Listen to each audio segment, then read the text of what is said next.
Pete? Well, I agree with both of them that Wilmington is a great sports town. I think Wilmington loves basketball. There's no doubt about that. And that is good for us. But it still is a small market, relatively speaking, to other cities. And that makes getting venues difficult. We've been very, very fortunate to have a Schwartz Center. They've been good to us. It's a good-sized venue. But it's a minor league sports is a tough business, the most difficult that I've ever done. So for Jim and Bill, obviously you're different in the sense you haven't operated teams in Wilmington, but if you could give your perspective of, given your experiences, and when you look at the Wilmington market, what you see as opportunities and challenges. Okay, what I need to do is I have 10 points I want to make. And I'm going to have to figure out how to get a point into with your question. Well, it's the political season, so just go. I've got to.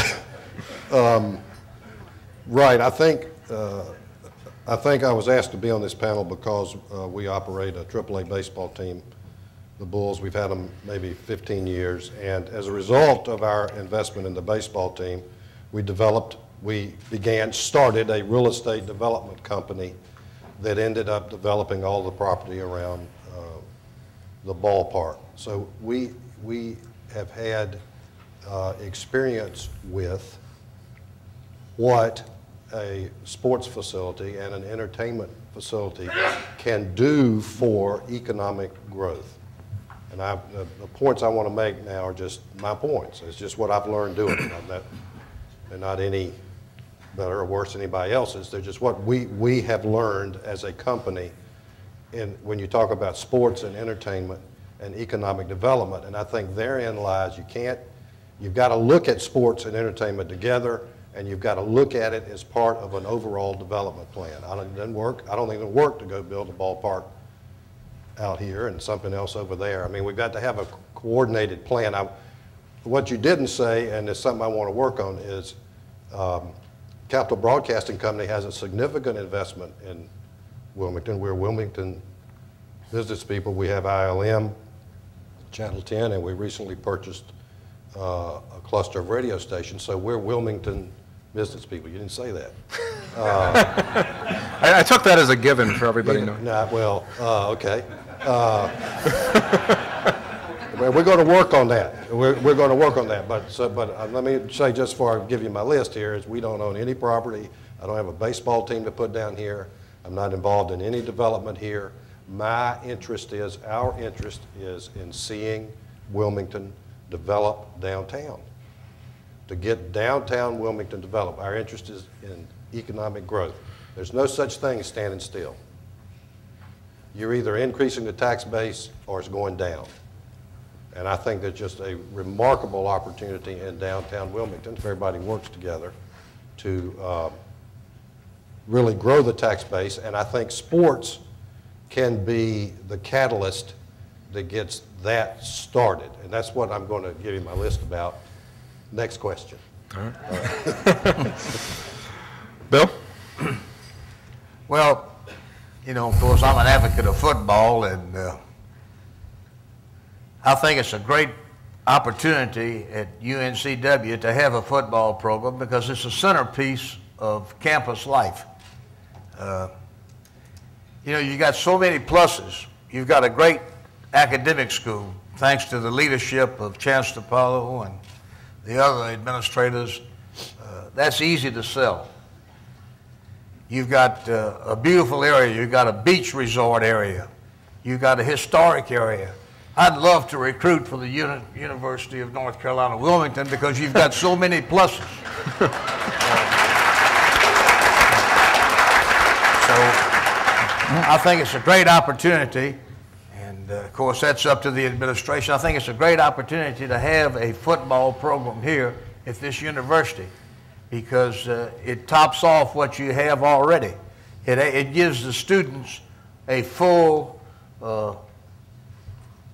college environment. Marching band and a football team just brings to so many things to a university. And I think the opportunity is there for for UNCW to have a great football program because you can recruit here, and that's the first criteria. Can you win? Can you be competitive? If you can be competitive and win, you're going to bring the people into the stadium. And if you don't bring them into the stadium, you're not going to do very well. You've got to have them in the seats. You've got to have the financial support from the alumni. You've got to have the financial support from the community. And if you do that, you'll do well. Well, let's start off with football then. In terms of Kelly, why don't you, I mean, from a business perspective, when a university looks at, establishing obviously would be a large new program, and there's obviously financial implications and Title IX implications. Kind of take us through what your thinking is. Well, I have my staff here, and I think they've been asked to man the door. So on the way out, there's a collection box. Just drop everything in there, and we'll collect the money for that study. No, obviously football, is a great sport, and Coach Dooley and I, being on the Sports Hall of Fame, we get an opportunity to talk about football a lot. Jack Bardo, I know, is a big Notre Dame fan, so he and I talk about football quite a bit as well. At UNCW, it's really a financial decision, as it is at any institution. Football really breaks down to a financial decision. I don't know if you are aware, but only 12 athletic departments actually make money. There was a study that the NCAA released, their latest findings, and I think it was down from 15 as far as the number of athletic departments that actually make money. And so you can't go into one AA football, which is what we would be the football championship subdivision, I think is the new name. You can't go into that wanting to make money. It really has to be an investment about something other than that. And for a lot of institutions, it's about bringing people back to campus in the fall for something other than soccer. Because I believe, our fall sports, soccer and volleyball, we obviously give our students and alum an opportunity to come back and see the successes that we've had in those programs. But football does definitely add a different dimension. From a cost standpoint, and these are just quick, rough numbers, if you figure just staff alone, 10 coaches, 10 assistant coaches, 50,000, that's 500,000. You had a head coach maybe at 200,000, that's 700,000. You had benefits, you're already over $1 million in ongoing costs. So that's just annual operating just in coaches' salaries. So there are really 4 things that you have to look at when you talk about adding football. One is just the cost of the sport in and of itself.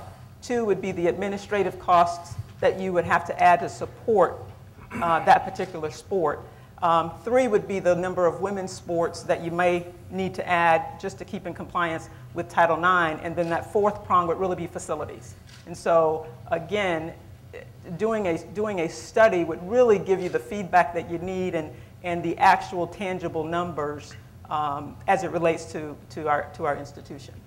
And so, we're not opposed to doing a feasibility study. I met with a couple businessmen a year ago, October, and talked about that, and talked about coming up with that amount of money to go out and do the feasibility study, so we would actually know and be able to have that hard evidence and those numbers to really wrap our arms and hands around it to see if it's something that does make sense and would the community really.